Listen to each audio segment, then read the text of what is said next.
Close your eyes and see a forest that breathes, its shadows curling like smoke, whispering your name in a voice you love. My name is Lynn, and the 50 acres of Alaskan wilderness my family calls home are no ordinary land. They're a living entity, a labyrinth of towering pines and gnarled spruce that devour light and sound, where every trail feels like a challenge to your courage. 75% of our property is woods dense, ancient, their roots twisting like secrets buried deep in the earth. As children, my siblings and I roamed those trails with reckless abandon. But now, at 19, I can't glance at the tree line without my pulse racing. Something dwells out there, something that knows our voices, our fears, our very names. It began when I was 13, and its hold has never weakened. That June day was a rare gift, the sun high and warm, coaxing sweat from our skin as Ally and I tore through the trails on Dad's black four-wheeler.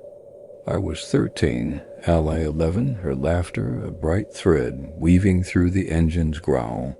The forest hummed with life birds flitting between branches, leaves rustling in a soft breeze.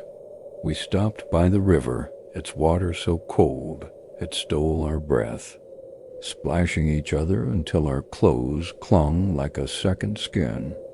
Ally's giggles echoed, her eyes alight with mischief as she flicked water at me. But then the air turned heavy. A stench rolled in, thick and rancid, like an animal carcass rotting under a merciless sun. It clawed at my throat, forcing a gag. So violent I nearly doubled over. Ally's nose wrinkled, her voice small and trembling. "Lynn, what's that smell?" I scanned the trees, their branches eerily still despite the breeze. The forest's chatterbirds, squirrels, the hum of life had vanished, leaving a silence so profound it pressed against my ears. My skin prickled, a warning I couldn't name.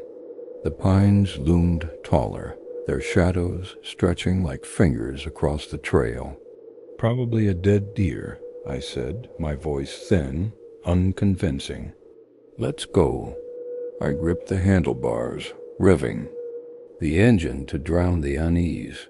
We'd barely started down a new trail, the tires kicking up clouds of dust, when a voice cut through the motor's roar, sharp, desperate, and so familiar it froze my blood.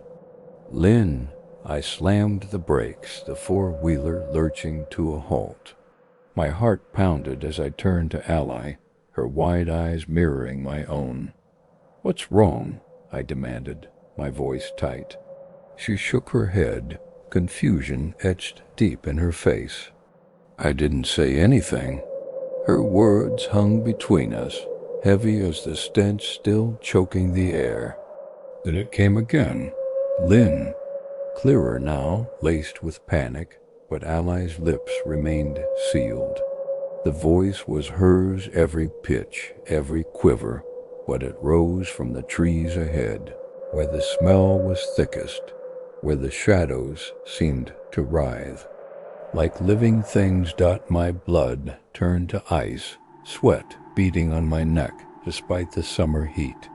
Ally's hands tightened around my waist, her body rigid against mine. "Who's out there?" she whispered, her voice trembling on the edge of tears. I didn't know. I didn't want to know. The forest closed in, its branches leaning closer, their shadows curling like claws. "Run, Lynn, protect her." The instinct surged, raw and primal, a fire in my chest. I spun the four-wheeler around, tires churning dirt as I floored it toward home. The trail blurred past, branches scraping the frame, their tips grazing my arms like fingers. Twice I nearly flipped. U.S., the wheels teetering on the edge of control. Once, a tree loomed so close I swore it lunged for us, its bark gleaming like bone in the sunlight. All the while, I felt its eyes boring into my back, unseen but relentless, their gaze a weight that pressed against my spine. The stench clung. To us, a curse woven into the air. Ally's breath came in ragged gasps, her fear a mirror of my own. When we burst into the clearing by the house, Dad was there, his face a storm of fury. "What the hell are you doing driving like that?" he roared, his voice barely piercing the fog of panic. I mumbled something about losing control, my heart still hammering. Ally and I shared a glance, a silent pact sealed in fear. We didn't tell him about the voice. We didn't want him to think we were too scared to roam the woods alone. But that night, in the dark of my room, the voice looped in my mind, each syllable a blade carving deeper. It wasn't Ally. It wasn't human. Sleep eluded me, the forest's presence seeping through the walls, its shadows dancing beyond my window. Grandpa's stories haunted me in those sleepless hours. He'd sit on the porch, his eyes lost in the tree line, recounting tales of hunters who vanished in these woods, their names called by voices no one could trace. "The forest listens," he'd say, his voice low, weathered by years. "It learns you, Len. It takes what it wants." I'd laugh then, a child's bravado shielding me from truth. Now his words were a noose, tightening with each memory. Of that voice, what was out there? Why did it know Ally's voice? The questions gnawed, their answers too vast, too dark, lurking just beyond my grasp. 2 years later, at 15, I thought I'd buried that fear. The woods had a pull, a siren's call stronger than memory, luring us back. This time it was all of us, me, my older sisters Mari and Renee, and my younger sisters Ally and Jolene. Thomas, our older brother, was off somewhere, leaving us girls. To our chaos, we were wild, untamed, racing through the trails on Grandpa's six-wheeler and Mom and Dad's four-wheelers. The thrill was a drug, the danger our addiction. We weren't supposed to race, but out here, on the far side of the property, no one could catch us. Mari led, her laughter sharp as she pulled ahead around a bend, her six-wheeler kicking up gravel. Ally trailed close behind me, her four-wheeler humming, her competitive streak of fire in her eyes. We stopped to catch our breath, Mari gloating about her win, her voice bouncing off the trees. The forest was alive that day, birds singing, leaves rustling in a soft breeze, the air rich with the scent of pine and earth. But then it died. The air grew heavy, the sounds fading like a curtain dropping over the world. My stomach twisted, that old fear clawing its way back. I glanced at Ally, her eyes narrowing as if she sensed it too. The silence was a presence. Pressing against us, the trees standing sentinel, their branches too still. "Girls," the voice was Mom's, sharp and commanding, slicing through the quiet like a blade. We froze, exchanging looks, our laughter snuffed out. "She's home," Renee said, already turning her six-wheeler. "Probably needs help with groceries." We sped toward the house, slowing as we neared so Mom wouldn't suspect we'd been racing. The trail wound through the forest, its shadows thicker now, the trees leaning closer as if to whisper secrets. My hands gripped the handlebars, my pulse quickening with every turn. When we reached the clearing, Mom was just stepping out of her car, keys glinting in her hand, her face puzzled as we swarmed her. "Why'd you call us?" I asked, catching my breath, my voice betraying a tremor. She frowned, her brow creasing. I didn't call you. I just got here. The words hit like a blow, a cold fist closing around my heart. My sisters chattered, oblivious, their voices a distant hum as my mind reeled. That voice, it was hers. Every tone, every edge, exactly Mom's, as if she'd stood among the trees and called us. But she hadn't been home.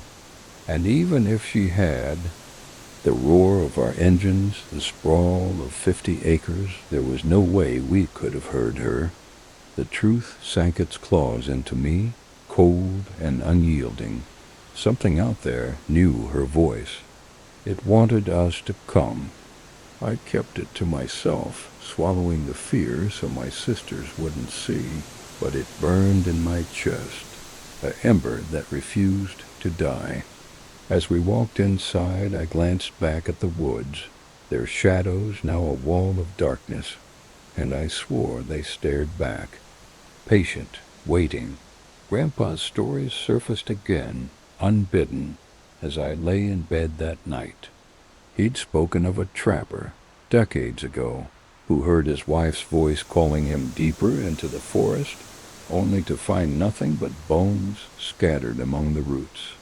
The woods take pieces of you, he'd warned, his eyes fixed on the tree.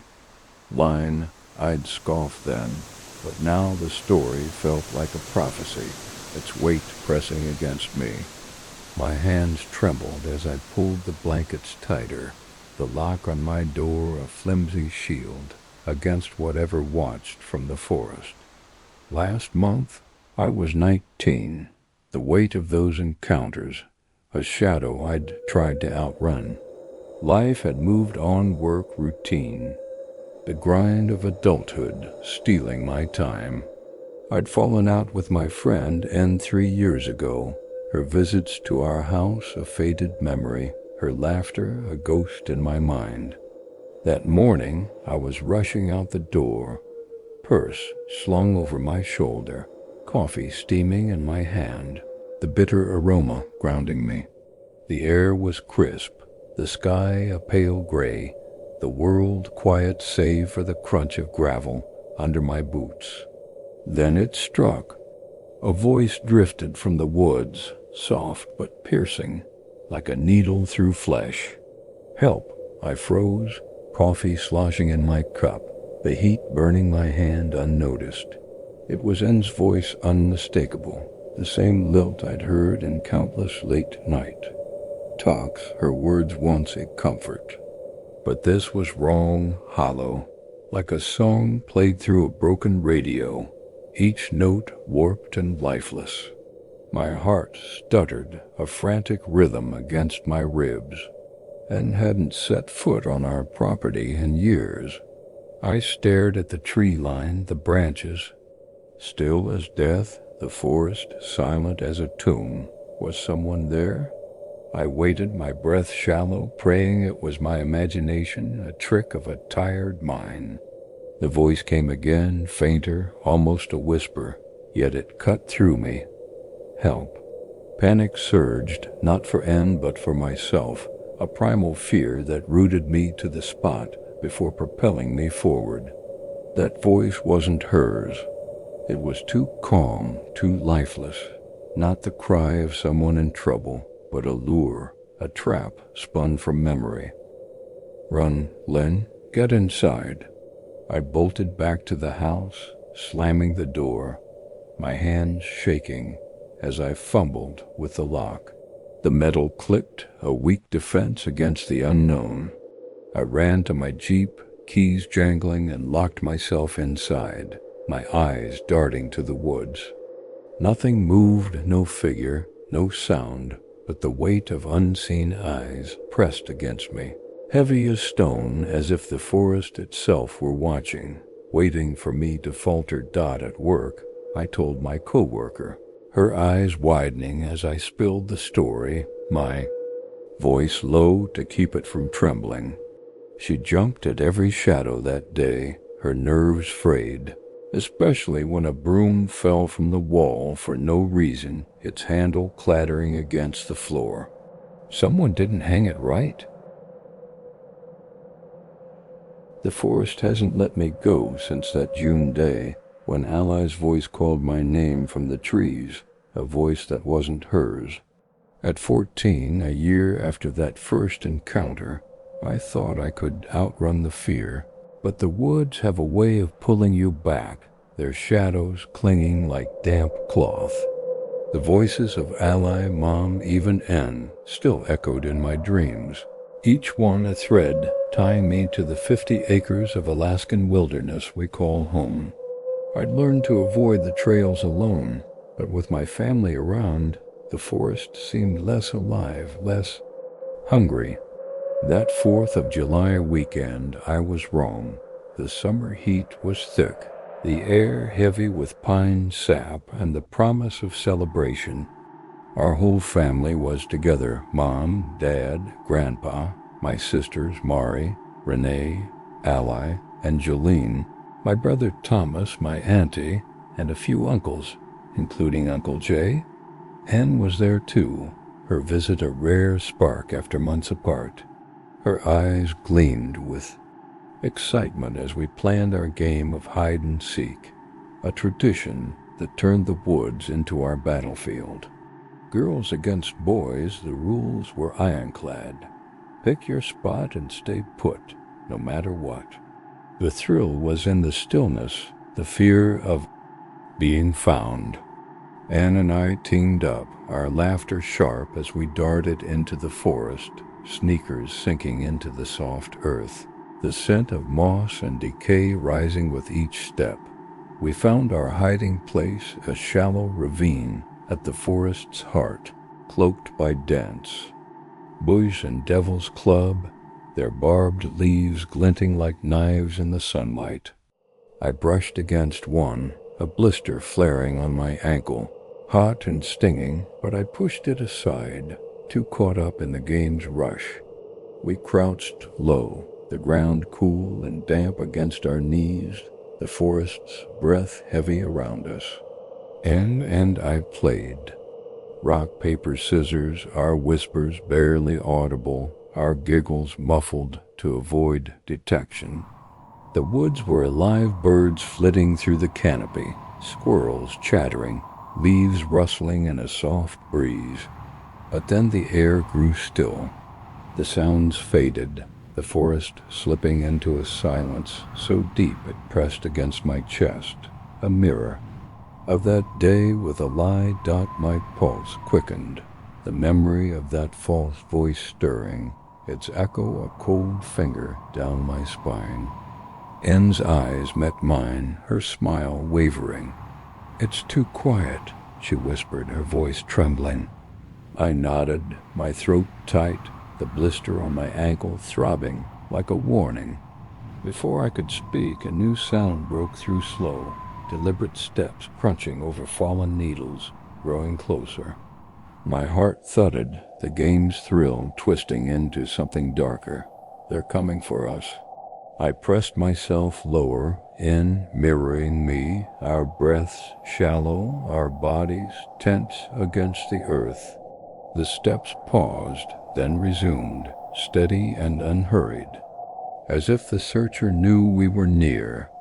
Through a gap in the bushes, I saw them, a figure moving past, their outlines stark against the tree's gray bark. They wore a white hoodie, the fabric stained and tattered, its hood casting a shadow over their face. Black pants clung to their legs, dark as ink, their edges frayed. They moved with an eerie grace, their head tilted slightly, as if listening to the forest itself. My breath caught, my fingers digging into the dirt. If they'd turned right, if they'd looked down, they'd have seen us, our faces pale in the ravine's dim light. But they didn't. They kept walking, their steps fading into the distance, the trees swallowing them like a secret. Who was that? Ann's hand gripped mine, her palm cold and clammy. "That wasn't Thomas," she whispered, her voice barely a breath. I shook my head, my mind racing. It had to be one of my uncles. Maybe Uncle Jay playing a trick. but the way they moved too fluid, too silent, like a shadow gliding through water felt wrong, a violation of the forest's rules. The voices from last year echoed in my head, Ally's name called by something not her, Mom's voice luring us home. Was this the same thing, wearing a new face? We stayed frozen, the blister on my ankle pulsing, the forest's silence, a weight that crushed my chest. Minutes stretched, each one a lifetime, until Thomas's voice broke through, calling our names. "Found you," he shouted, his grin wide as he parted the bush. Auntie was with him, her laughter warm, her sundress bright against the gloom. The boys had won, the game over, and we trudged back to the house, the tension easing with each step toward the clearing. But the forest's shadow clung to me, its presence a cold hand on my neck. Mom and Grandma had dinner ready, the smell of grilled meat and fresh bread filling the house, a comfort that felt fragile. We gathered around the table, Mari teasing Jolene, Dad joking with Uncle Jay, Renee stealing a roll from Thomas's plate. Ann and I piled our plates high, but my eyes kept drifting, scanning the others' clothes. Thomas wore a red t-shirt, sweat-stained, from the game. Uncle Jay had his usual flannel rolled up at the sleeves. Auntie's sundress fluttered as she moved. No one wore a white hoodie. No one had black pants. My stomach twisted, the food turning bitter in my mouth. Maybe they changed. I whispered to Ian, my voice low, clinging to logic. Thorns or something. She nodded, but her eyes were uneasy, a mirror of my own doubt. I approached Dad, his face relaxed as he sipped a beer, the bottle glinting in the kitchen light. "Did anyone change clothes during the game?" I asked, keeping my tone light. Though my hands trembled, he frowned, his brow creasing. "Not that I know of. Why?" Ann and I exchanged a glance, the fear we'd buried rising like a tide. "We saw someone," I said, my voice dropping, the words heavy. "In the woods during the game, white hoodie, black pants." Dad's face hardened, his eyes narrowing to slits. "You sure?" I nodded, Ann's words tumbling out, her voice shaking.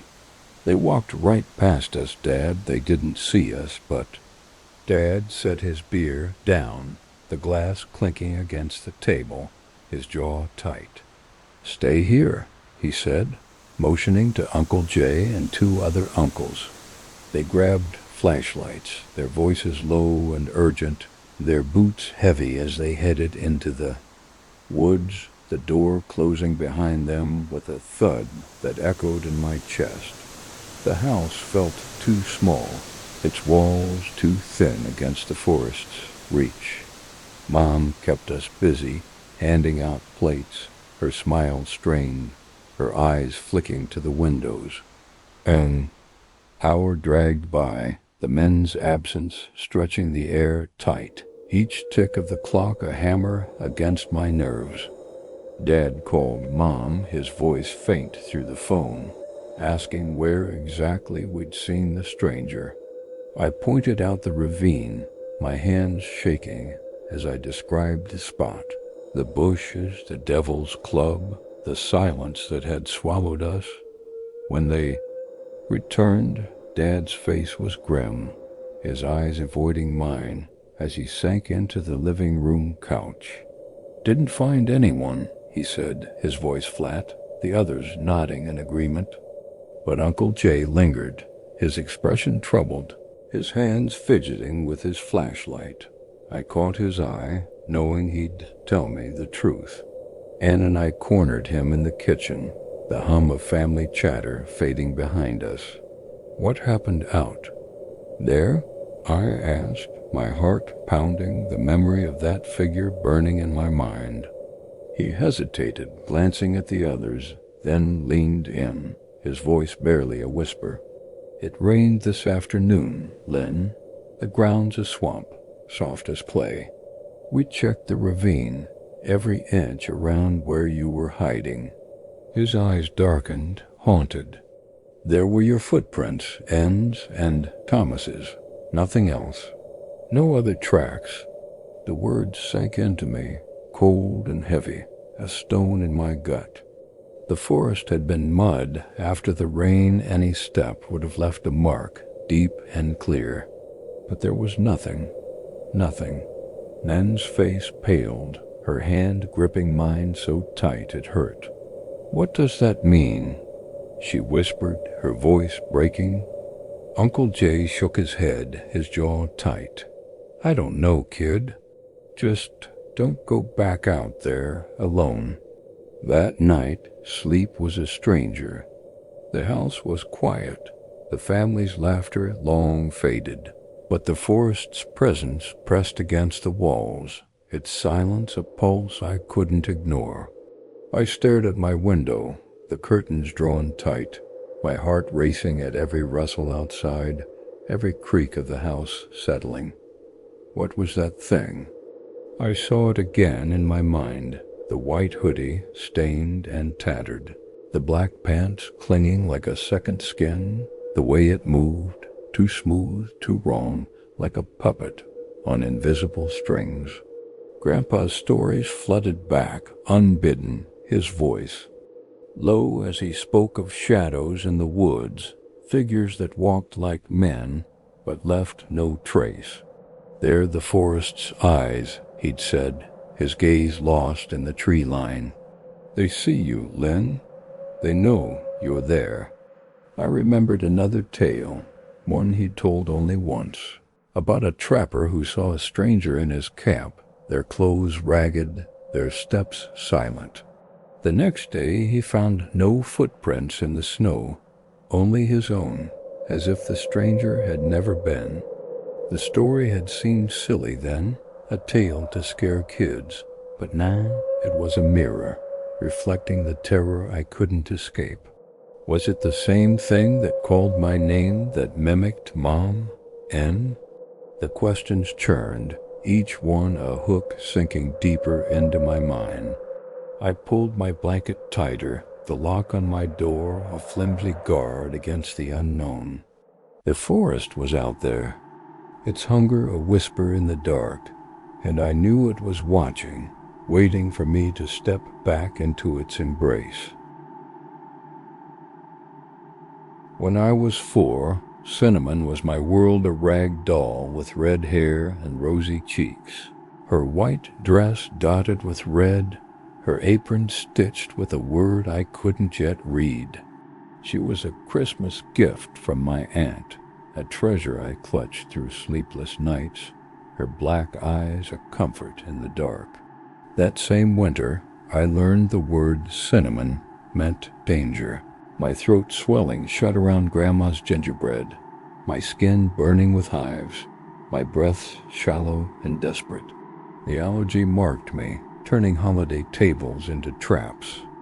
Every spice a threat. Yet I kept the doll, her name a cruel irony, her place on my dresser a constant in our 50-acre Alaskan home. At 18, I should have known better. Nothing in this house, this land is what it seems. The voices that stole Ally's name, the stranger's silent steps, the Wendigo's tread, the tapping at my window, they'd taught me to fear the unseen. But Cinnamon and Renee's lost boogie-woogie showed me that terror could hide in the things I loved. The basement room I called mine had been Thomas's, its shadows thick with his tales of spirits. He'd spoken of 2 men, their voices clashing in endless disputes, one weeping in the closet under cover of night, their sorrow a weight in the air. But Sally, the child he saw, a girl of 5 or 6, her purple sundress vivid, standing silent in the corner by the door, haunted me most. "She just stares," he'd said, his voice low, his eyes avoiding mine. When I took the room, Sally seemed to wake, her presence a chill I couldn't shake, her gaze a pressure in the dark. Is she here? The question lingered, tying her to the forest's tricks, the voices that called me, the figure in the woods, the creature that circled our tent, the shadow across the river. The room was my refuge, its loft bed a perch above the world, the dresser below cluttered with my life books, a guitar, a longboard. But Cinnamon sat at the left edge, her red hair catching the lamplight, her black eyes empty, her smile a lie dot at first. I noticed small things. I'd leave for school, Cinnamon facing the wall, only to return and find her turned, her gaze fixed on the window, the same glass that echoed with taps in the night. Did I move her? I'd check, my hands trembling, but the dresser was untouched. No sign of disturbance. The shifts grew bolder mornings when I'd find her on the floor, her dress splayed, her eyes staring upward, as if she'd fallen in the night. My heart would race, the memory of that pale figure across the river, Mari's tearful confession flooding back. It's Sally. Thomas's words rang true. She's more active since you moved in. He'd said it with a shrug, but his eyes held the same unease I'd seen when we spoke of the stranger, the Wendigo, the forest's hunger. The room began to betray me. My guitar propped against the wall would lie flat by morning, its strings glinting in the dawn. My longboard upright. At night would lean at odd angles, as if nudged by unseen hands. A drawer, locked tight, would stand ajar, its contents pristine but exposed. She's playing. The thought was absurd, a child's fear, but Sally's presence grew heavier, her gaze a weight that pressed against my chest. Nights were the worst, the basement's chill seeping into my bones, the window a portal to the forest beyond. I'd lie awake, the loft bed creaking, listening for sounds, footsteps, tapping, anything to confirm the doll's movements. The silence was crueler, a void that held Sally's stare, Cinnamon's stillness, the house's secrets. I began to see patterns nights when the moon cast silver through the window. Cinnamon moved most, her shifts tied to the forest's rhythm. The same pulse I'd felt in the woods, in the tent. She's not just a doll. The realization grew, fed by Grandpa's stories of objects that held spirits, things that watched through lifeless eyes. He'd spoken of a settler's doll, found. In the forest, its face turned toward the trees, untouched by decades of decay. The land claims what it loves, he'd said, his voice grave, his gaze on the river. I hadn't believed him, but now, with Cinnamon's black eyes following me, I saw the truth.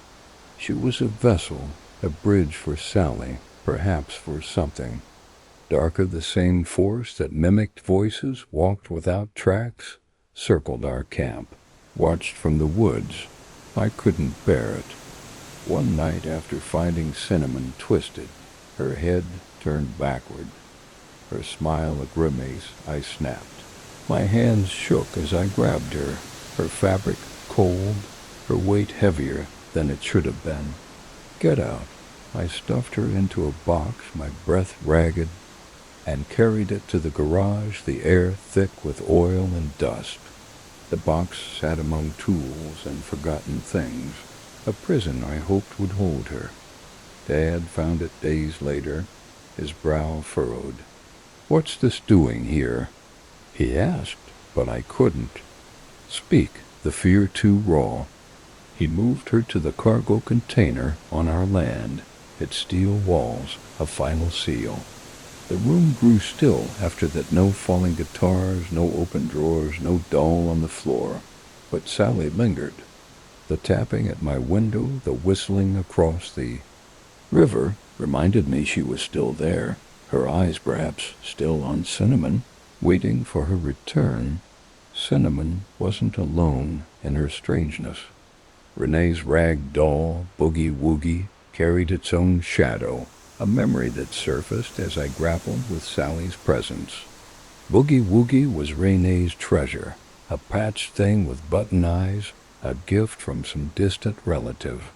We'd shared a room as kids, our beds closed, our whispers a shield against the dark. But Boogie Woogie had a secret every morning. We'd find her under Renee's bed, her limbs splayed, her eyes glinting in the gloom. How did she get there? Renee swore she left her on the pillow, tucked under the blanket, but dawn revealed her beneath the frame, as if pulled by unseen hands. Even when we shared a bed, a year of cramped nights in a too-small room, Boogie Woogie found her way below. I'd wake to Renee's quiet panic, her hands searching the sheets, only to find the doll under. The forest's grip on me tightened after that 4th of July game, the image of that white hooded figure, its steps leaving no trace in the mud, burned into my mind. The voices that called my name, allies, moms, ends, still lingered, their echoes a cold weight in my chest. At 16, I thought I could reclaim the woods, prove they didn't own me. Anne and I had faced their secrets together, but we weren't alone this time. T, a new friend with a skeptic's smirk, joined us for one last adventure before winter's bite. We chose to camp in the heart of our 50-acre Alaskan wilderness, not knowing the forest was waiting, its hunger sharper than ever. The end of summer hung heavy, the air warm but edged with the crisp promise of fall. And T and I were restless, craving one final escape before school and snow locked us in.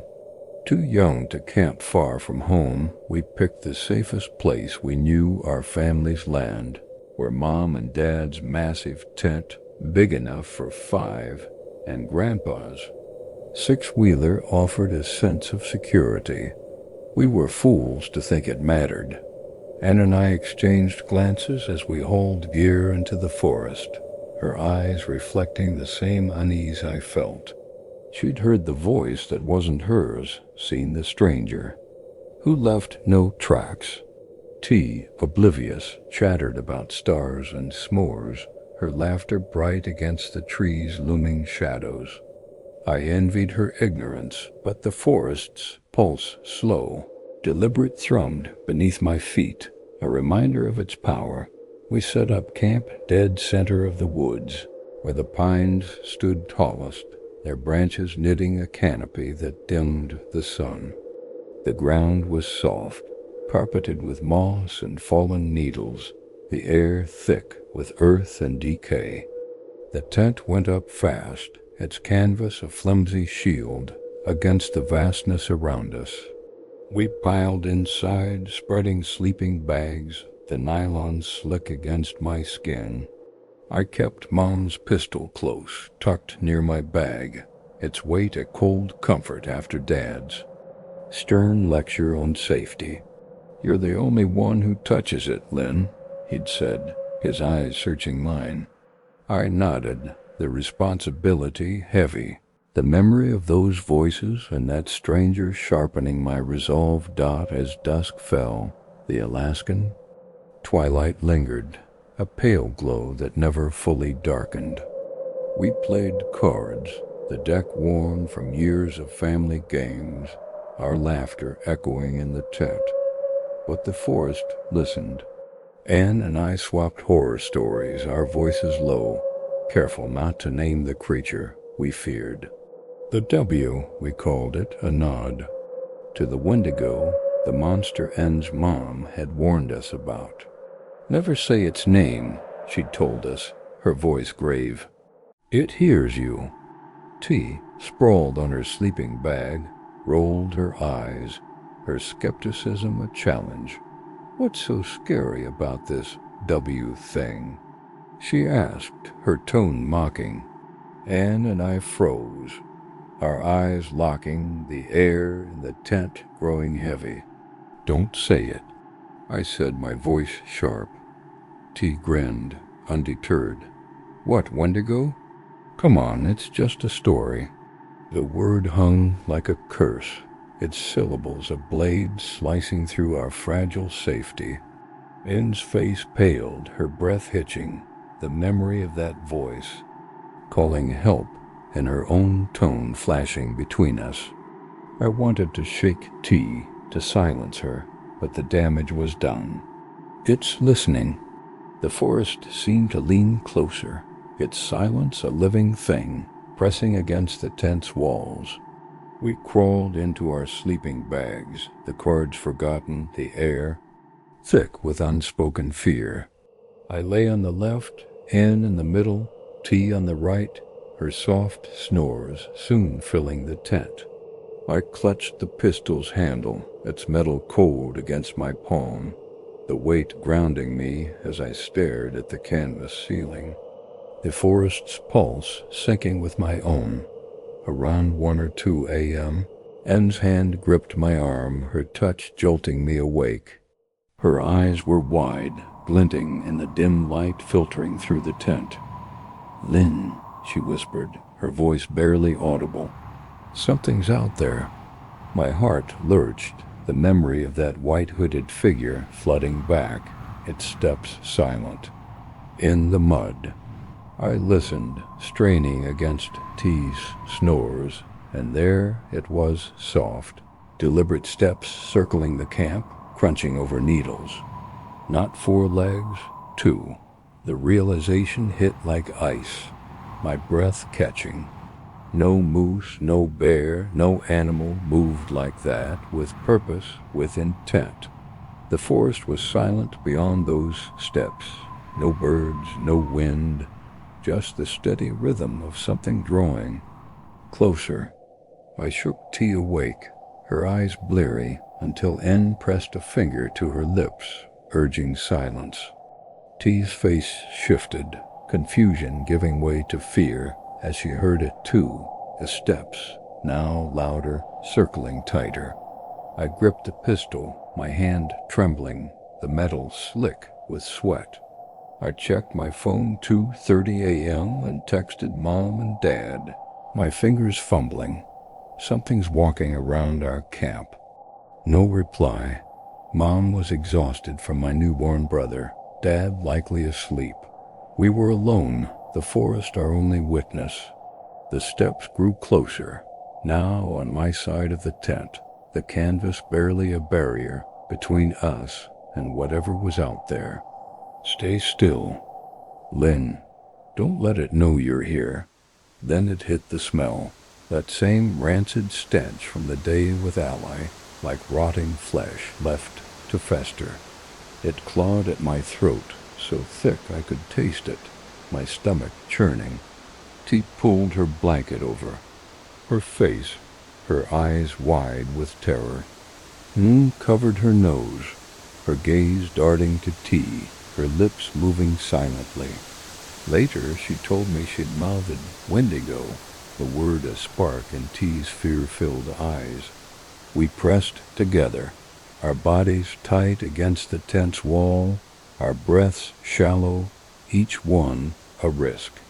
The steps stopped right at the tent's front, the silence heavier than the stench, a void that swallowed time.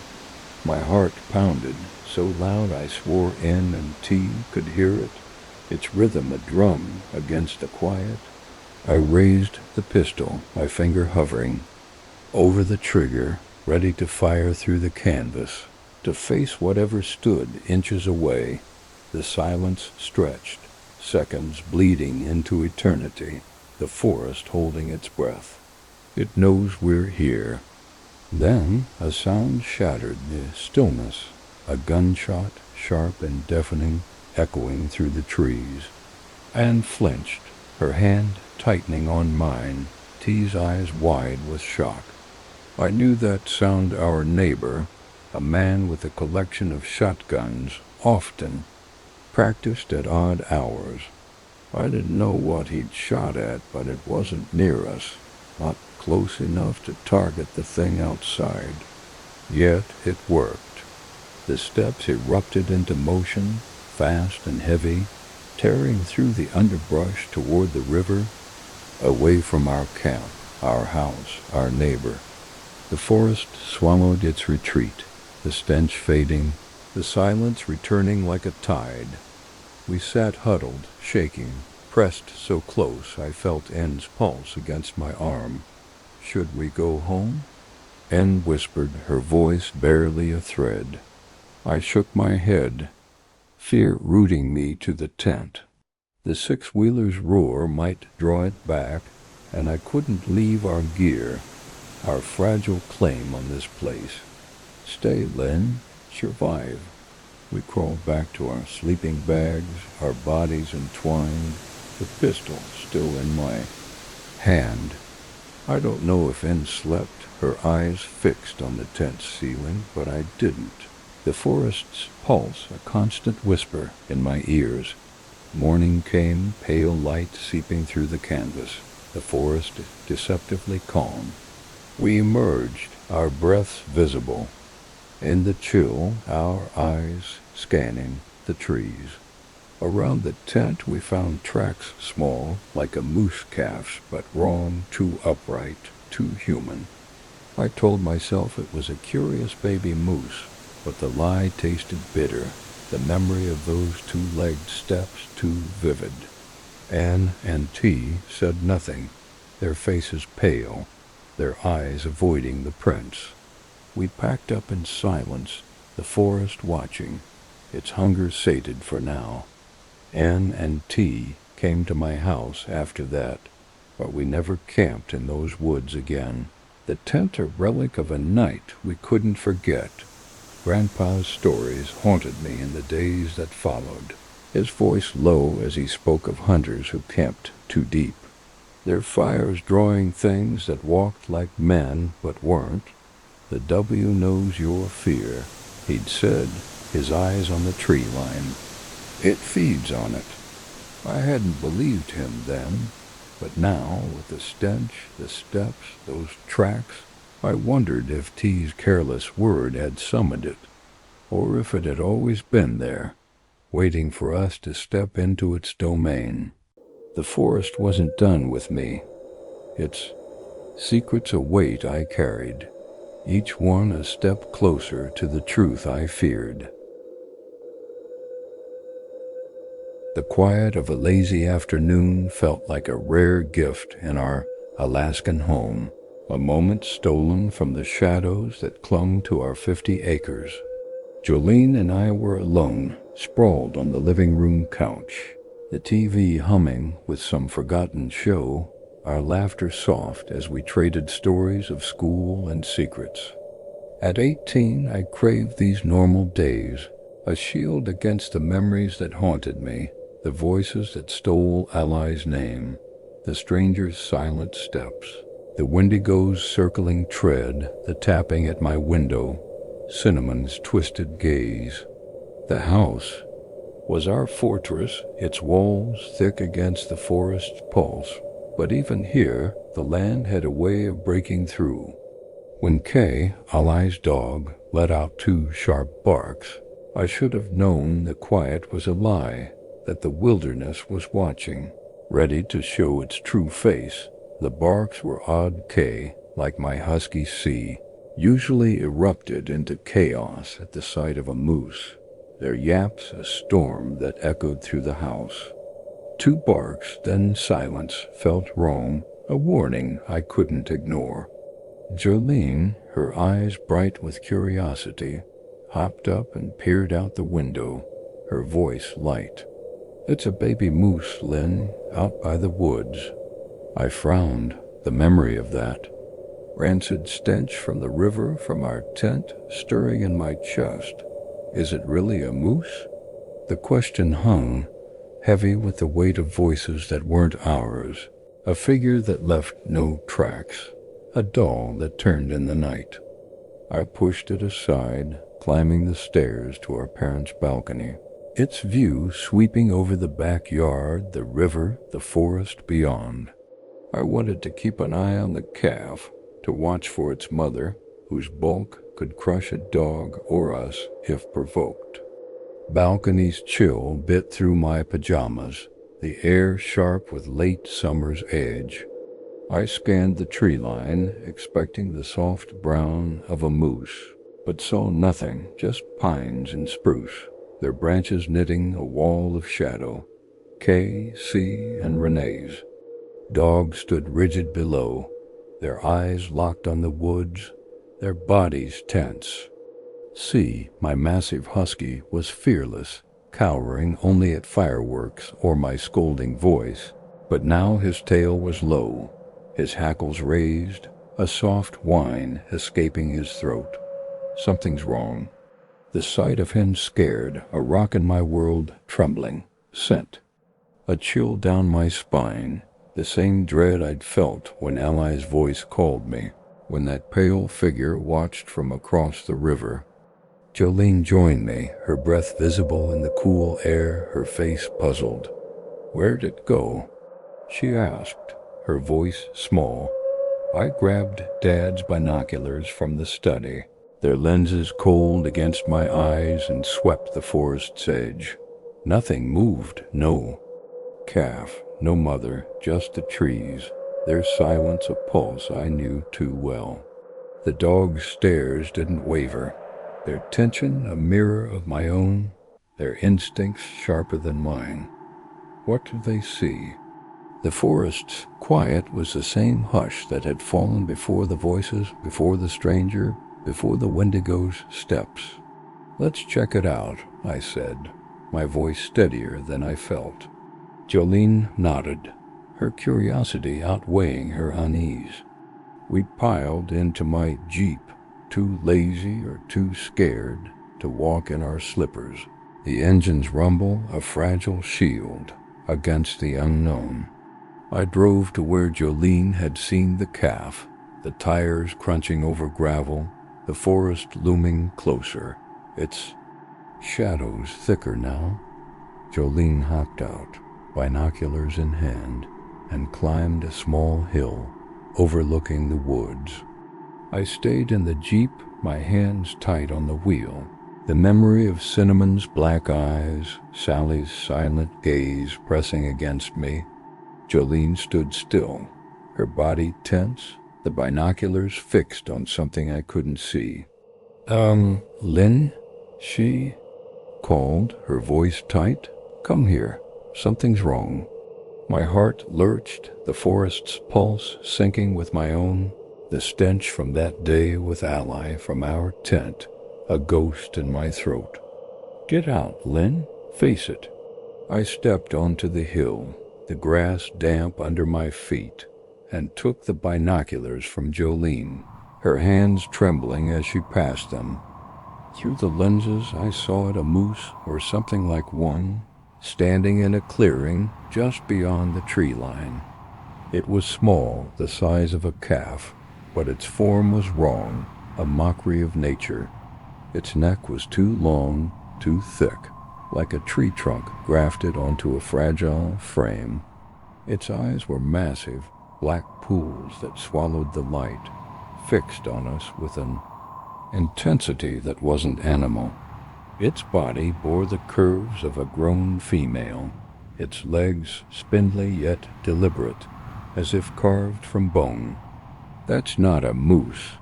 The thought hit like a blade, tying it to the voices that lured me, the stranger who vanished, the Wendigo's tracks, the figure that smiled at Mari. It stood motionless, its gaze a weight that crushed my chest, its presence a violation of the world I knew. It moved then, one step toward us, its motion grotesque. Its front leg rose high, bending until it grazed its stomach, then descended with a slow, deliberate grace, as if mocking the act of walking. My breath caught, the binoculars slipping in my hands, Jolene's gasp sharp beside me. "Run, Lynn, now." I grabbed her arm, my fingers digging into her skin. and pulled her down the hill, our feet slipping on the grass. The air shifted, and there, it was the stench, that rotting reek from the river, from the tent, so thick it choked me, my stomach roiling. Jolene gagged, her face pale, her eyes wide with terror, but she held it together, her fear a mirror of mine. We scrambled into the Jeep, the doors slamming shut, the locks clicking a frail defense.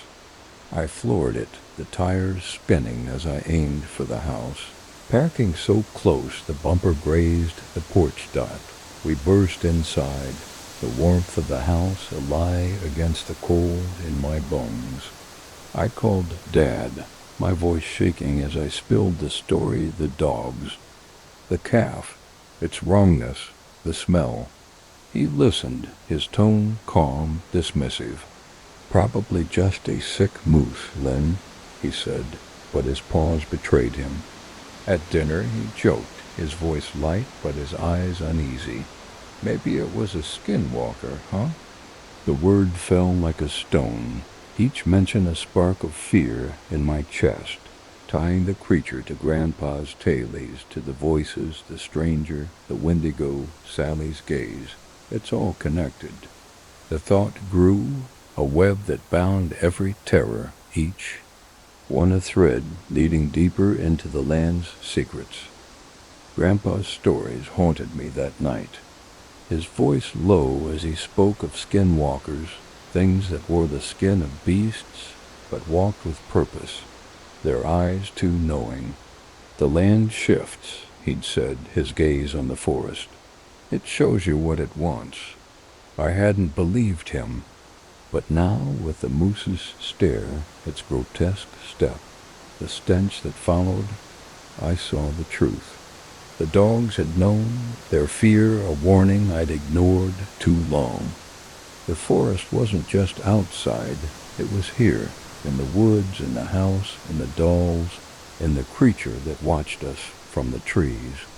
Each encounter pulled me closer to a truth I wasn't ready to face, a hunger that knew my name.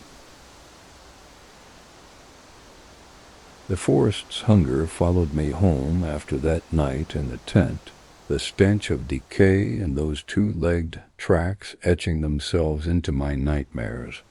The voices Ali's, Mom's, Nan's still whispered in my mind, joined by the memory of that white-hooded figure gliding through the woods, its steps silent in the mud.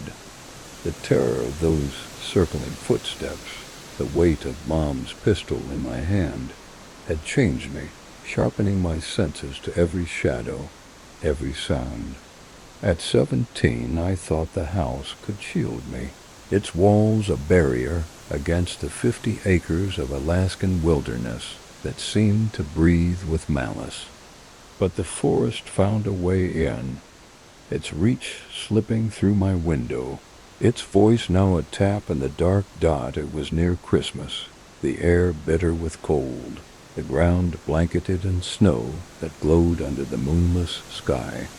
T was staying over, her presence, a comfort after our shared horror in the woods.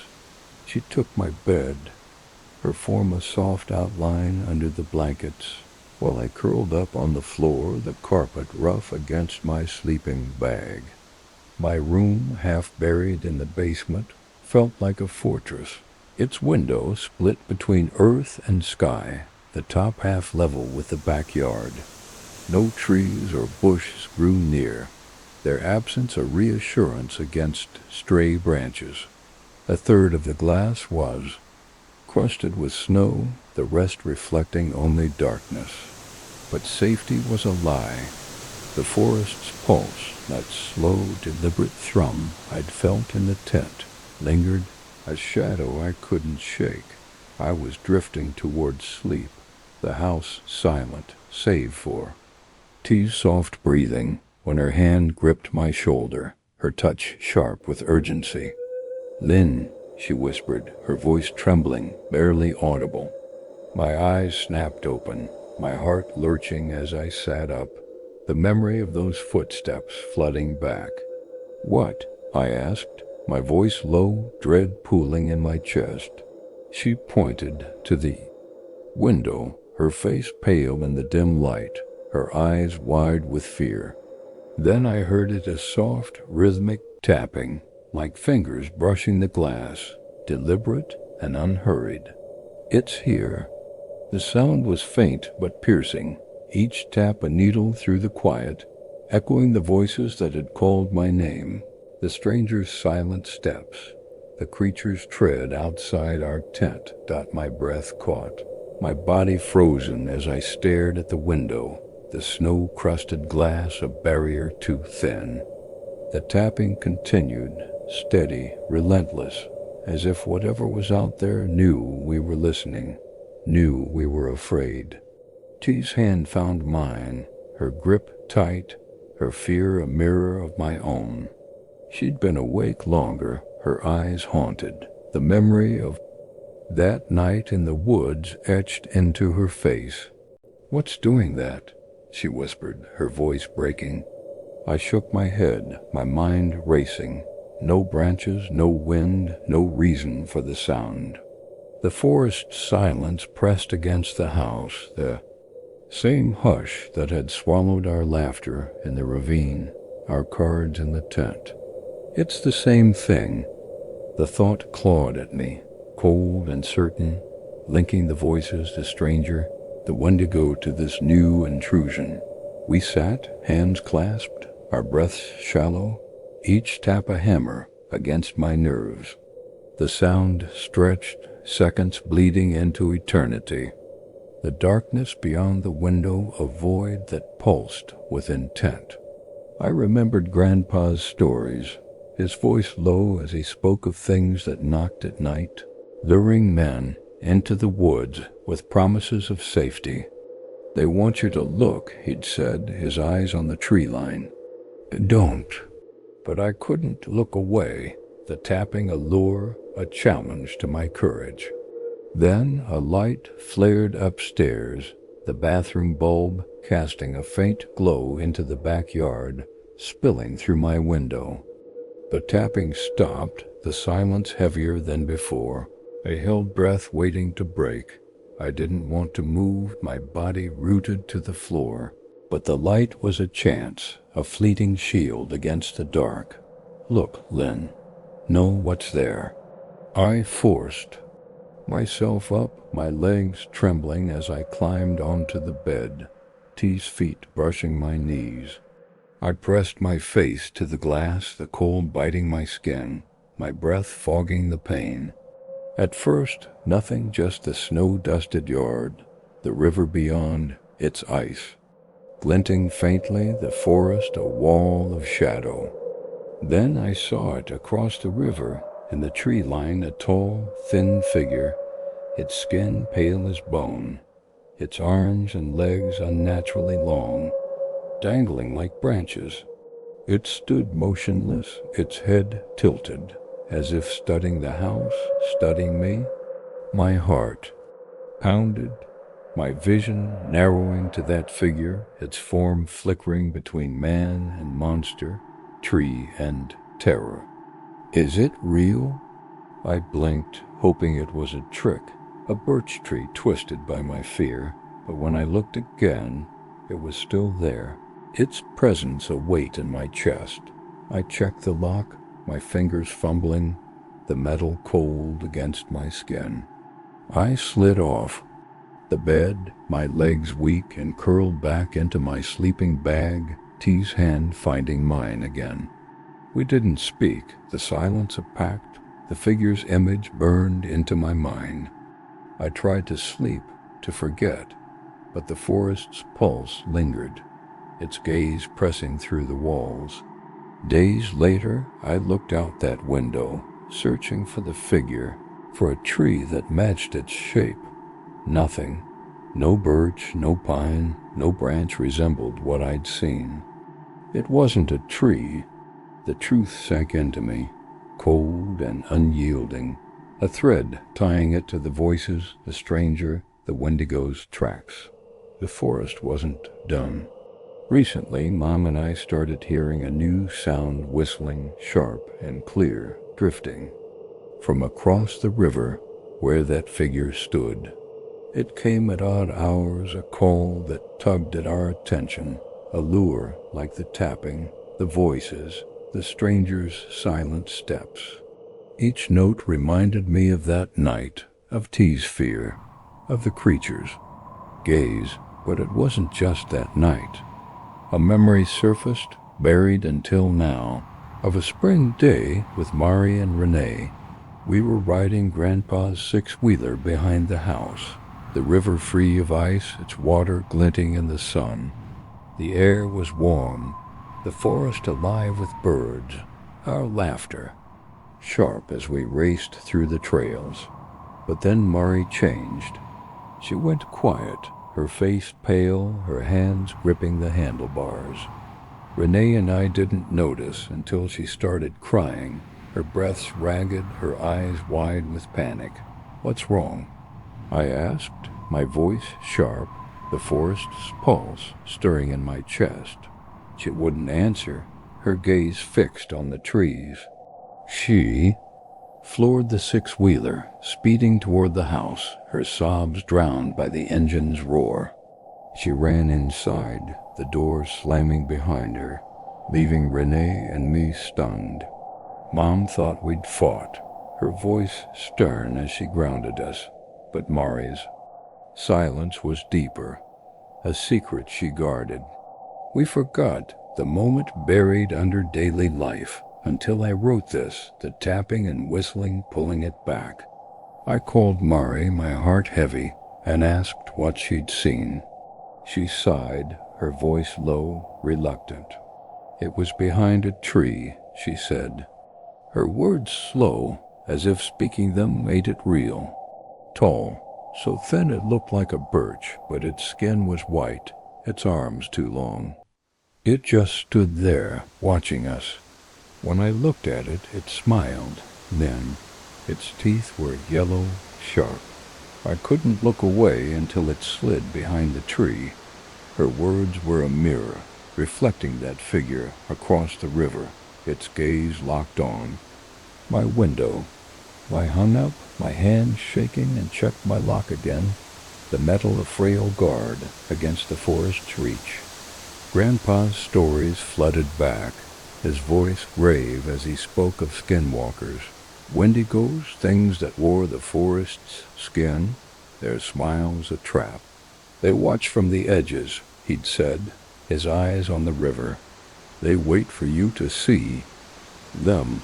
I hadn't believed him, but now, with the tapping, the whistling, Mari's creature, I knew the forest was alive, its hunger a pulse that followed me, each encounter a step closer to a truth I feared to face. Every summer, before the Alaskan chill crept back, my mom, sisters, and I would roam our 50 acres, bags in hand, picking up the litter that drifted onto our land from the road. It was a ritual, a way to reclaim our home from the world's carelessness. Our laughter weaving through the warm air as Ally teased Jolene, and Mom shared stories of her own childhood. At 19, I cherished these moments, a fragile anchor against the terrors that haunted me, the voices that stole my name, the stranger's silent glide, the wendigo's stench, the tapping shadow, Cinnamon's twisted stare, that grotesque moose. The land was alive, its pulse a constant under my feet, but with my family beside me, I could pretend it was just earth, not a thing that watched. Last summer, when Ally's sharp eyes caught a glint on the cliff's edge, I should have known the land was waiting, ready to show us a secret too dark to touch. The sun hung high, its heat softening the ground, the grass brittle under our boots. As we worked our way along the property's edge, Ally, always the keenest, darted ahead, her bag swinging, her voice bright as she called out finds, a soda can, a wrapper, a broken bottle. Mom trailed behind, her smile warm but tired. Well, Jolene and I lagged, our banter a soft hum against the forest's quiet. The cliff loomed ahead, a sharp drop overlooking the woods, its edge a boundary we never crossed, the trees below a wall of shadow that swallowed light. Don't look too long. The thought came unbidden, the memory of that moose's black eyes. Mari's tearful confession stirring in my chest.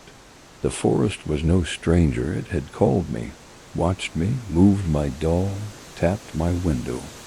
But here, in daylight, with my family's voices around me, I pushed the fear down, my bag heavy with trash, my hand steady. "Lynn, come here." Ally's voice cut through, sharp with excitement, her figure small against the cliff's edge. I jogged over, the grass crunching, my heart quickening for no reason I could name. She pointed to a glint in the dirt, her eyes wide, her smile fading as she leaned closer. "It's a jar," she said, her voice low, almost a whisper. I knelt beside her, the ground cool against my knees, and sawed a small glass jar. No, bigger than a jam container, perched perfectly on the cliff's rim, as if placed with care. Inside, a mass of dead bees, their wings still, their bodies piled in a grotesque mosaic. Why bees? The question hung, heavy with the weight of voices that weren't ours, a doll that turned in the night, a creature that walked like no moose should. I reached out, my fingers hovering, but Ally grabbed my wrist, her grip tight. "Don't touch it," she said, her voice trembling, her eyes fixed on the jar. I nodded, my throat tight, the air around us shifting, growing heavy, the forest's pulse syncing with my own. The jar was wrong, its details screaming against logic. The grass beneath it was flattened, yellowed, as if the jar had sat there for years, its weight etching time into the earth. How did we miss it? We'd walked this path every summer, our eyes sharp for litter, yet this jar, so precise, so deliberate, had escaped us. It had no lid, its mouth open to the sky, yet inside was only bees, no dirt, no leaves, no spiders, nothing that should have crept in over months, years. The glass was clean, unmarred by weather, its clarity a mockery of the decay within. The forest beyond the cliff seemed to lean closer, its shadows thicker, the trees too still, their silence a mirror of the hush before Ally's voice called me, before the Wendigo's steps circled our tent. "It's watching." The thought clawed at me, cold and certain, tying the jar to the stranger's glide, to Sally's gaze, to that moose's grotesque stare. Ally and I stood, our bags forgotten, our eyes locked on the jar, its bees a silent accusation. "It feels wrong," Ally whispered, her voice barely audible, her face pale. I nodded, my skin prickling, the memory of Cinnamon's black eyes, the tapping at my window flooding back. "Leave it, Lynn. Don't invite it in." We backed away, our steps low, the cliff's edge a line we dared not cross, the forest's gaze. A weight on our backs, we didn't speak of it. Not to Mom, not to Jolene, not even to each other. The rest of the day passed in a blur, our laughter forced, our eyes avoiding the cliff. But the jar stayed with me, its image burned into my mind, a puzzle I couldn't solve. Was it a prank, a forgotten relic, or something darker? The land had shown us too much voices, strangers, creatures, dolls for me to dismiss it.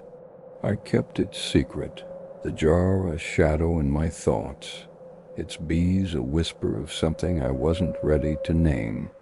A year later, I told a coworker, her eyes widening as I described the jar, its eerie perfection. That sounds like witchcraft, she said, her voice low, her hands fidgeting. Jars like that, they're used for spells, curses. The word witchcraft hit like a spark, tying the jar to Grandpa's stories, to the forest's hunger, to the moose that wasn't a moose. I had to know. I returned to the cliff alone, my heart pounding, the air cooler now, the forest's shadows longer. The jar was still there, unchanged, its bees gone, replaced by a thick black tar, its surface glistening like oil, its stench faint but sharp, a cousin to the rot that followed the wendigo, the moose. What is this? I stared, my breath shallow, the forest's pulse a drum in my ears.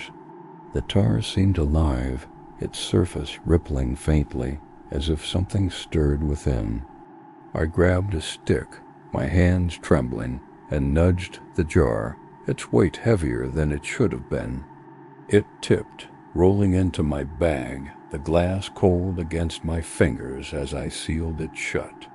I drove to the dumpster, my hands tight on the wheel, and threw it in, the thud a final note in its strange song. It's gone. The relief was fleeting, the forest's gaze still heavy, its secrets unbroken. Grandpa's stories came back to me, his voice low as he spoke of rituals in the woods, of offerings left to appease the land. Some things are bound to the earth, he'd said, his eyes on the river, the cliff, the trees. He'd told of a woman, long ago, who left jars in the forest, their contents a bargain with something older than man. I hadn't believed him, but now, with the jar's tar in my memory, the bees' silent pile, I saw the truth. The land was alive, its hunger woven through the voices, the stranger, the wendigo, Sally, the moose, and now this. Each encounter was a thread, pulling me deeper into a web I couldn't escape, a truth I feared to face. The glow of the shared phone screen lit our faces, a rare treasure in the early days of our new Alaskan home. Ally, Jolene, Renee, and I were tangled on the king-sized bed we all shared, our giggles sharp as we took turns swiping through Subway. Surfers, the game's bright colors a world away from the 50 acres of wilderness outside. At 10, I was the middle ground between Renee's wide-eyed awe and Mari's teenage aloofness, her bed on the floor, a claim to independence. Thomas was downstairs, lost in his own world, leaving us girls to our chaos. The pink unicorn, stuffed toy nearly as tall as us, sat slumped in a corner chair, its glittery mane catching the lamplight, a silent witness to our joy.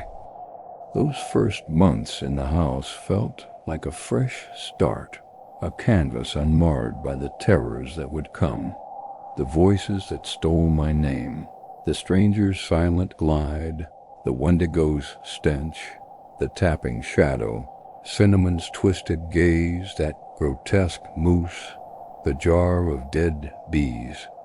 But even then, the land had its hooks in us, and when Renee's gasp cut through our laughter, I should have known the unicorn was more than a toy, that the house was already watching. The room was warm, the air thick with the scent of new paint, and old wood, the bed's quilt soft under our sprawled limbs.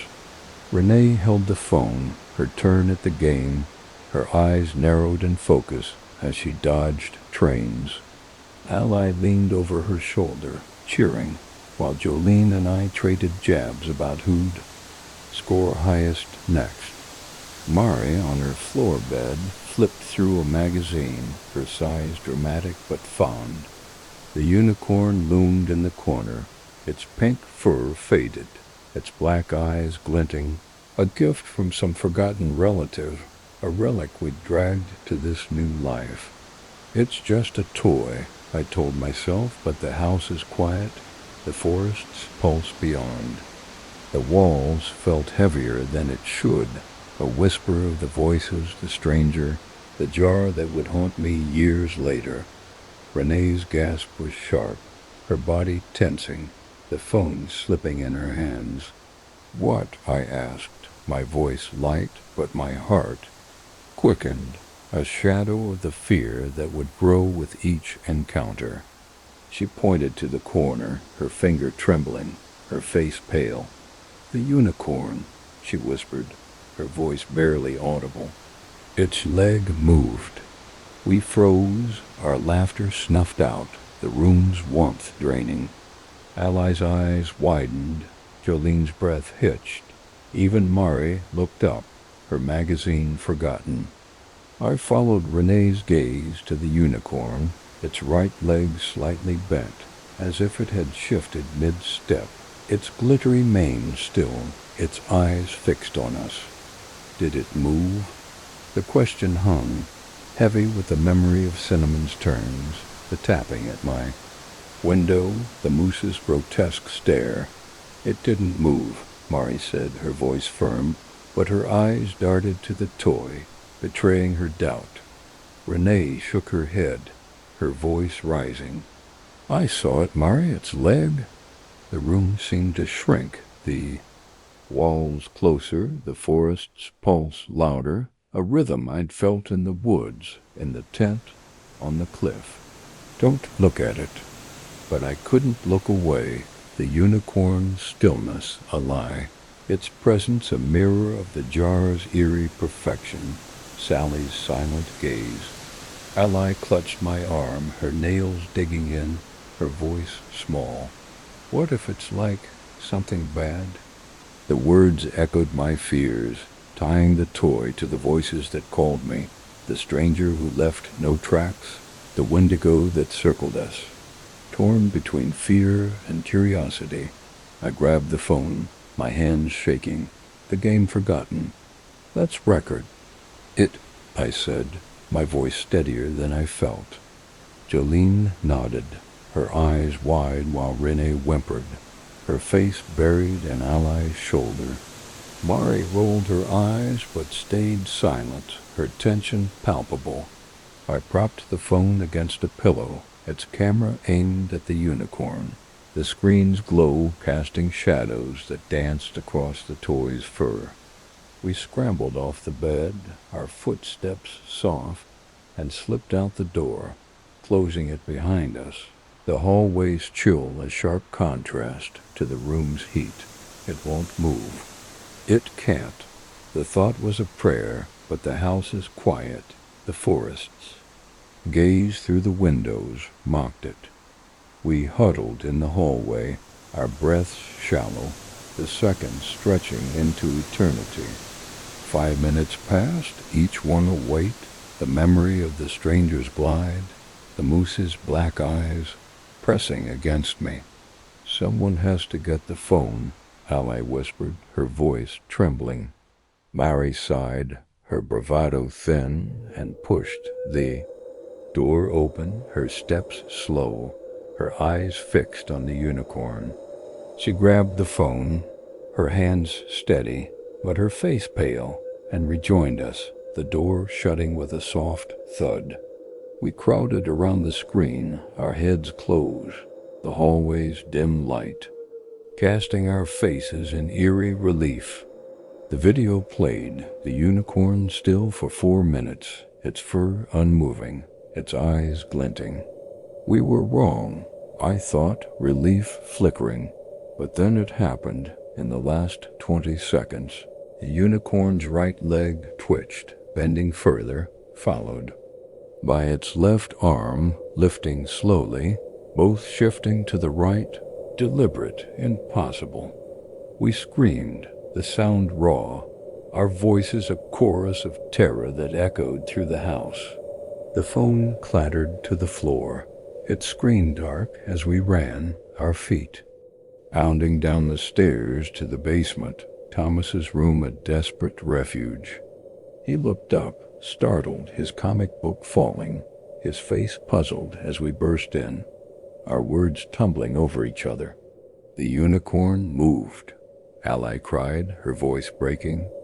We saw it on video. Renee sobbed, clinging to Jolene, who nodded, her eyes wide.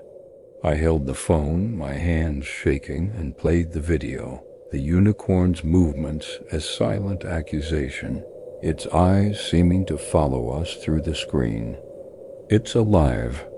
The thought tied it to Cinnamon's turns, the jar's tar, the moose's grotesque step, the forest's hunger. Thomas frowned, his skepticism a thin shield, but his eyes betrayed unease, the same look he'd given when we spoke. Of Sally, of the voices in the woods. Get rid of it, I begged, my voice raw, the memory of the tapping, the stranger flooding back. He nodded, his jaw tight, and led us upstairs, the unicorn still in its chair, its pose unchanged, but its presence heavier, a threat woven into its fur. Thomas grabbed it, its bulk sagging in his arms, and carried it to the backyard, where MJ, his sweet Labrador, waited, her tail wagging. He tossed the unicorn to her jaws closing around it, her growls playful but fierce as she tore it apart, pink fur scattering like ash, glitter sparkling in the grass. It's gone. The relief was fleeting, the forest's gaze through the trees, a reminder of its reach. We showed the video to Mom and Dad that night, our voices urgent, the screen's glow casting shadows on their faces. It just shifted, Dad said, his tone calm, his eyes avoiding the screen. Mom nodded, her smile strained, her hands fidgeting. Toys do that sometimes, she said, but her voice lacked conviction. The same unease I'd seen when we spoke of the jar, the moose, the tapping. We didn't believe them, our fear a pact, the unicorn's movements a truth they couldn't face.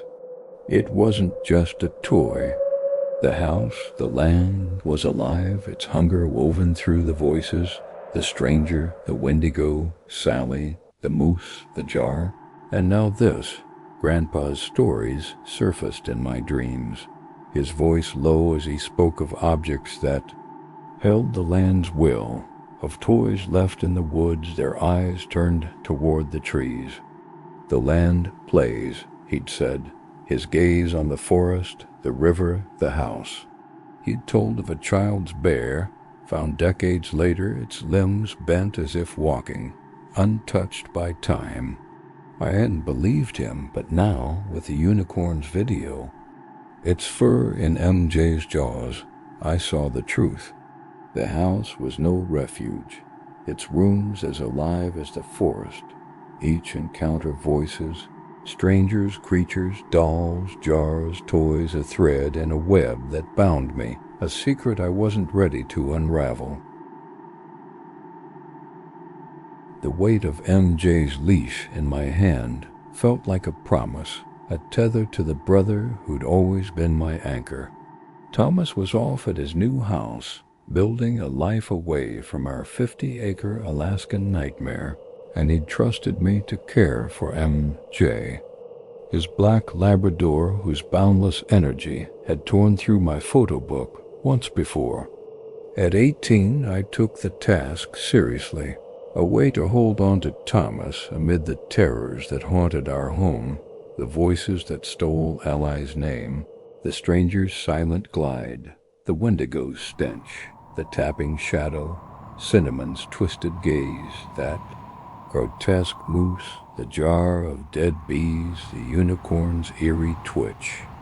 The basement, my refuge, was too risky for MJ's chaos, so she stayed in Grandpa's room across the hall. Its door a barrier, I thought, could keep the land's hunger at bay.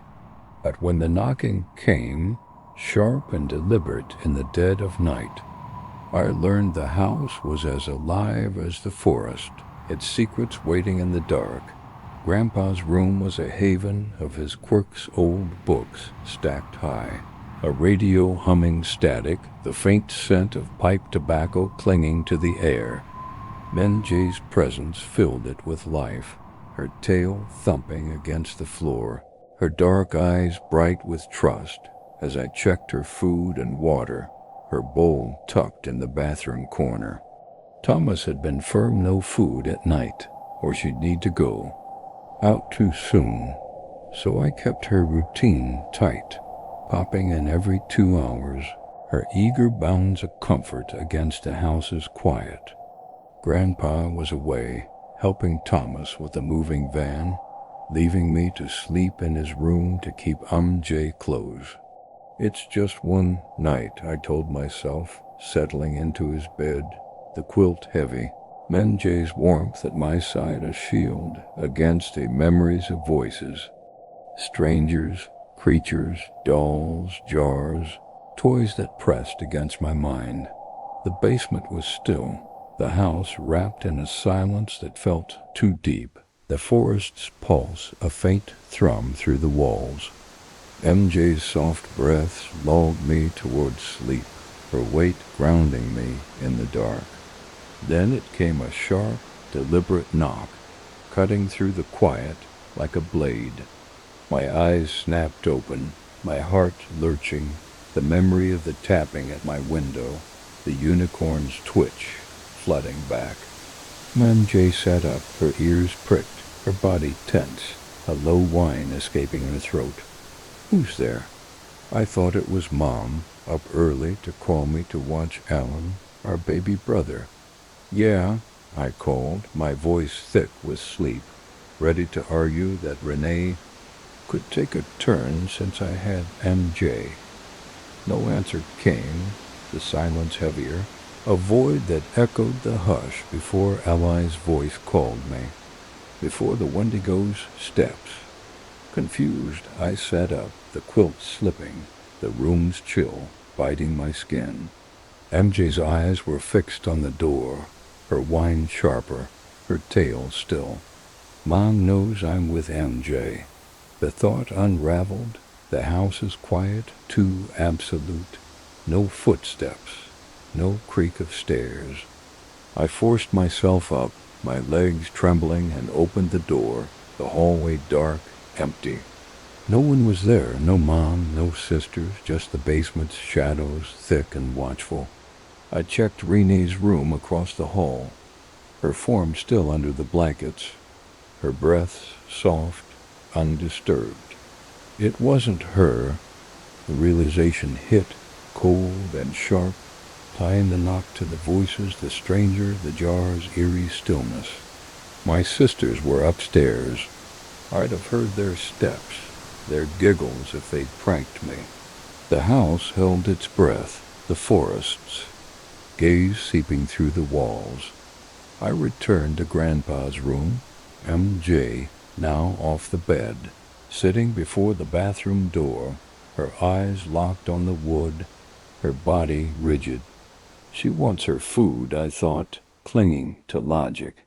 But Thomas's rule, no food at night, rang in my mind. Her food bowl was there, in the bathroom's corner, but her stare was too intense, too knowing, like C's when he faced the moose, like K's in the woods. What does she see? The question grew, a shadow of the unicorn's video, Cinnamon's terms, the bee's silent pile. I stepped closer, my hand on the doorknob, the metal cold, when it came again, a knock, sharp and clear, from inside the bathroom. Inches from my face, my heart stopped, my breath caught, the room spinning as the sound echoed, deliberate, impossible. It's in there. The thought was a scream, tying the knock to Sally's gaze, the Wendigo's tread, the stranger's glide. Minjay whined, her body low, her eyes never leaving the door.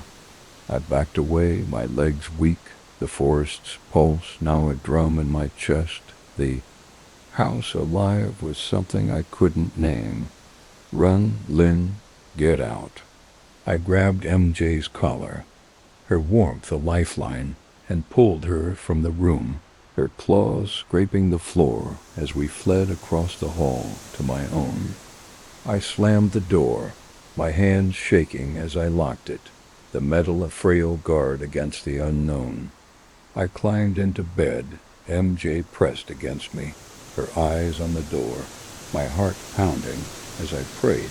No more knocks. No sound at my door, no shadow.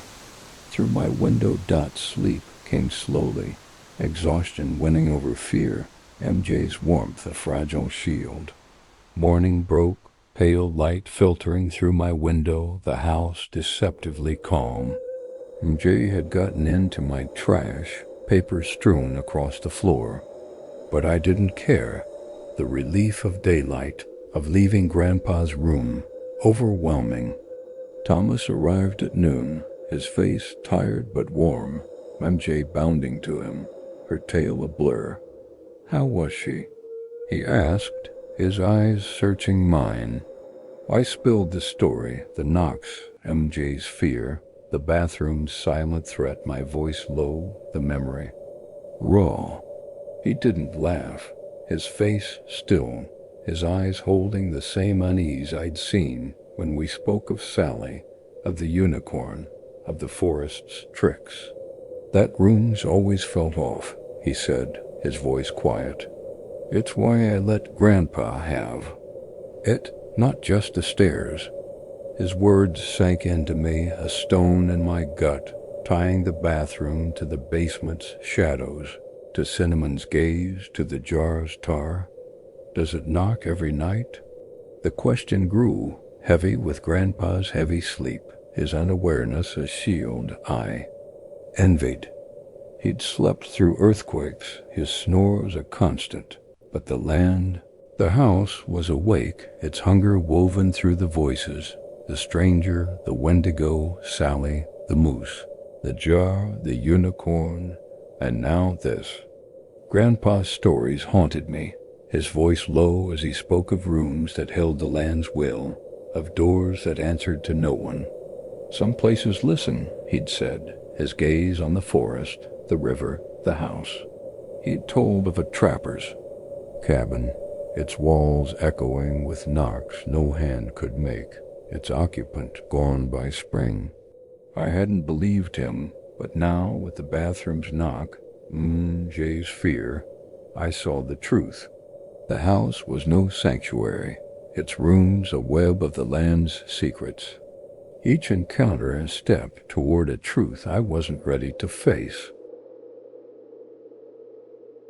The dust motes danced in the slanted light of our living room, stirred by my broom as I swept through the clutter of our Alaskan home.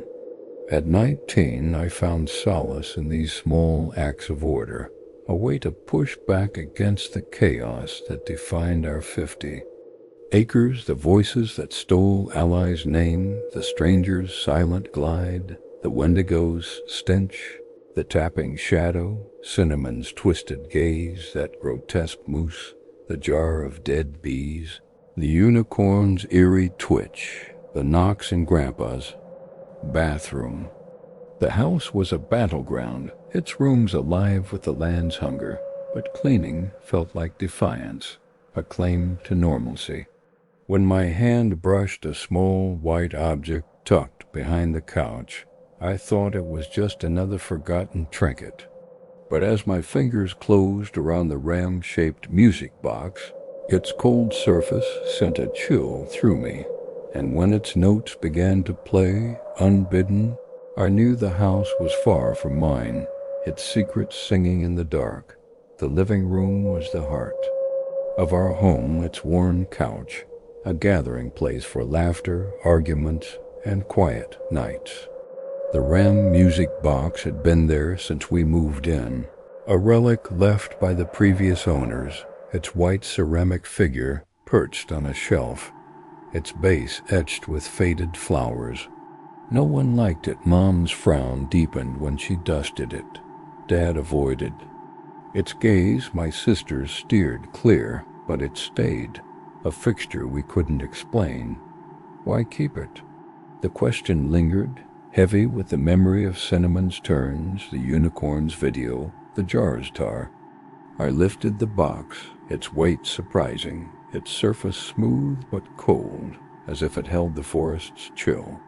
The ram's eyes, black and glossy, seemed to watch me, its curled horns a silent warning.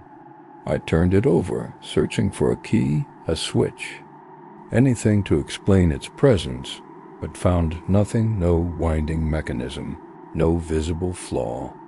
I set it on the coffee table, my broom forgotten, the room's warmth fading as the air grew heavy.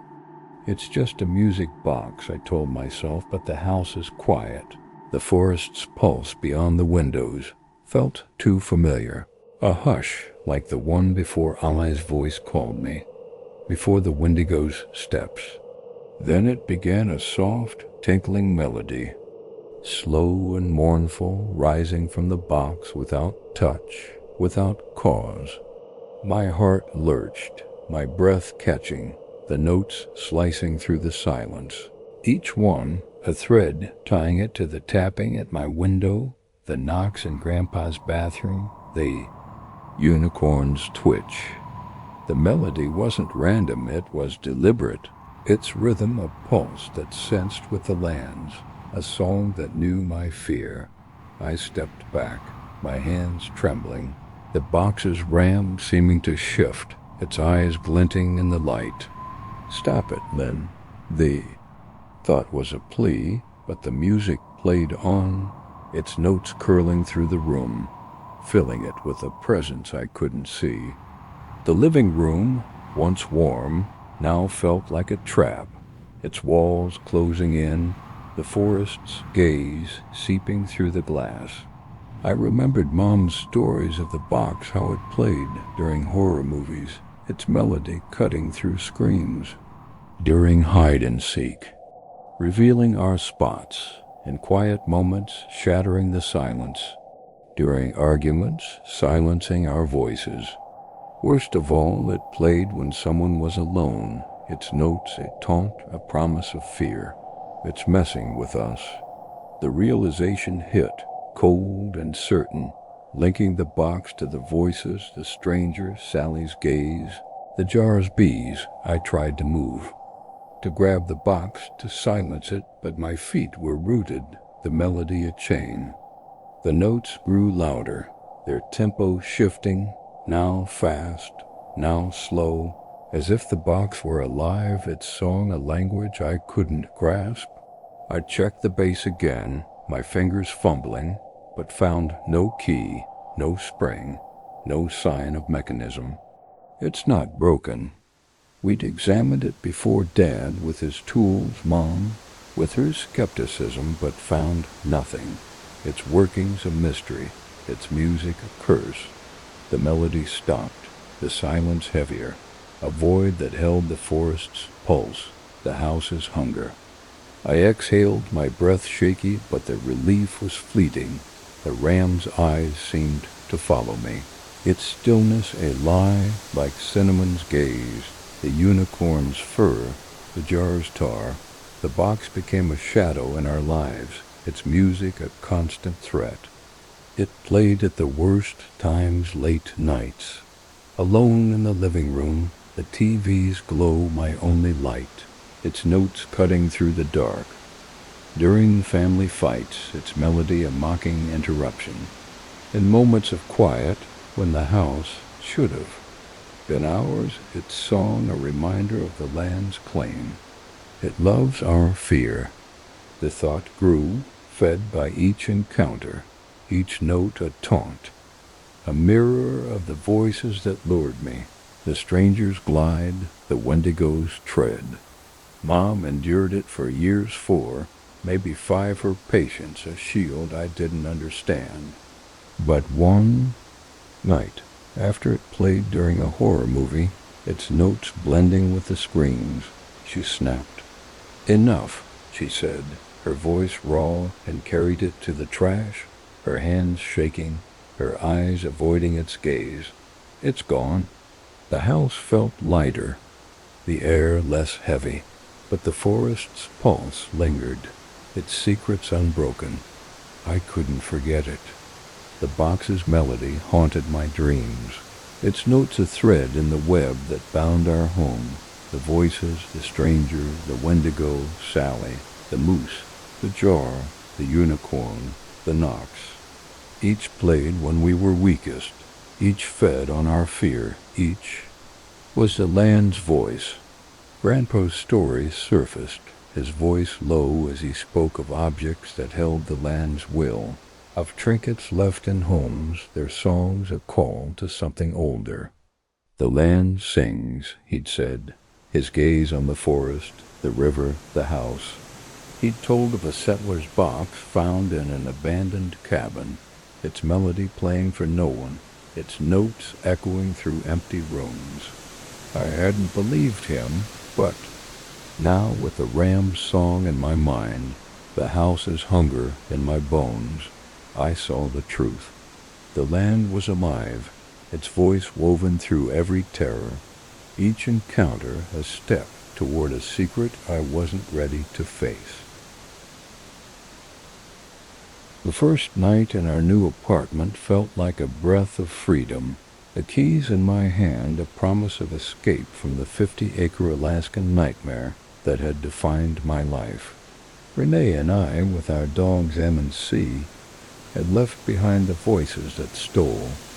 Ally's name, the stranger's silent glide, the Wendigo's stench, the tapping shadow, Cinnamon's twisted gaze, that grotesque moose, the jar of dead bees, the unicorn's eerie twitch, the knocks in Grandpa's bathroom, the Ram music boxes. Taunting song. At 19, I believed the sterile walls of our upstairs unit could shield us, a fresh start untainted by the land's hunger.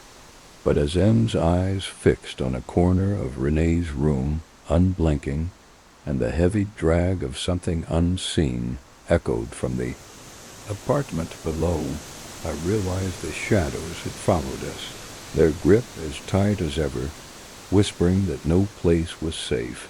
The move was a whirlwind, Renee and I hauling boxes up the narrow stairs, M and C bounding between our legs, their tails a blur of excitement.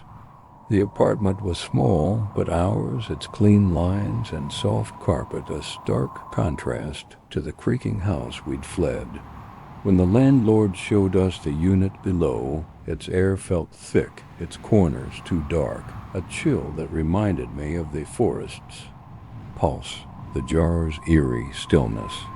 Renee's eyes met mine, her face pale, and we chose the upstairs unit without a word, its windows bright with promise. We're free, I thought, unpacking dishes, hanging photos, the dogs sprawling on the couch, their warmth a comfort against the memories of voices, strangers, creatures, dolls, jars, toys, knocks, melodies that haunted me. The illusion held for weeks, the apartment a haven of laughter and routine. Renee and I learned to be adults, splitting bills, cooking meals, our huskies roughhousing a joyful chaos that drew glares from neighbors below. But the first crack came when we learned the truth about the downstairs unit two people had. Died there, their names unspoken, their presence a rumor that clung to the walls. It's haunted. The words, whispered by a neighbor, hit like a stone, tying the apartment to the house, to Sally's gaze, to the moose's black eyes. The hallway light outside their door flickered, its bulb replaced 3 times by the landlord. Yet it pulsed erratically, a rhythm like the music box's song, the knocks in Grandpa's bathroom. Just wiring, I told myself, but the lie tasted bitter. The forest's pulse echoing in the flicker. The sounds began soon after, heavy and deliberate, drifting up from the empty apartment below when our neighbors were gone. It wasn't the soft patter of their black cat, whose silhouette we'd seen in the window, but a dragging, grinding noise, like a rug pulled back and forth across the floor. What's down there? The question grew, a shadow of the voices that lured me, the stranger's glide, the Wendigo's tread. Renee and I would freeze, our eyes meeting, M and C's ears pricked, their bodies tense, like C before the moose, MJ before the bathroom door. The noise would stop when we moved, as if it knew we listened, its silence a taunt, a mirror of the music box's pause, the jar's stillness. We checked with neighbors, their faces blank, their cat the only occupant. Yet the sound persisted, a presence we couldn't name. Our apartment, once safe, began to betray us. Renee's husky started staring at a corner of her room, his eyes unblinking, his body rigid, a low whine escaping his throat. "What do you see?" I'd watch him, my heart pounding, the memory of Sally, of the unicorn's twitch, pressing against him. Worse was when C, my own husky, joined him, their gazes locked on nothing, their tension a warning I knew too well. One night, as I sat at my desk, M bolted into my room, his tail low, his eyes wide as if fleeing something unseen. I checked for chaos, trash, accidents, but found nothing. His fear a mirror of MJ's and Grandpa's room, seized before the moose. It's here. The thought was a blade, tying the dog's stares to the voices, the stranger, the jar, the knocks. Woods beyond our building became a threat, their shadows thick, their pulse the same I'd felt in the forest. When I took M and C out at night, their eyes would fix on the tree line, their bodies tense, their breaths sharp. Something's watching. The feeling grew, a weight on my back, the same dread I'd felt fleeing the moose, hearing the music box's song. They'd finish quickly, bolting for the door, their claws scrabbling on the pavement. My own steps hurried, the sense of eyes behind me overwhelming. But I'd lock the door, my hands trembling, the apartment's warmth a fragile shield, the forest's gaze lingering through the windows. The final blow came yesterday, when our neighbor across the hall, a woman we barely knew, tried to enter our apartment. Renee was showering, I was at work, and the woman sat outside our door for over 20 minutes, muttering to herself, her words caught by a neighbor's Ring camera. The footage chilled me, her face blank, her voice low, her hands fumbling with the knob as if drawn by something within. Police arrived in minutes, taking her to a mental hospital, her threats to another neighbor revealed. What wanted in? The question tied her to the stranger in the woods, to the voices, to the knocks, to the jar's tar.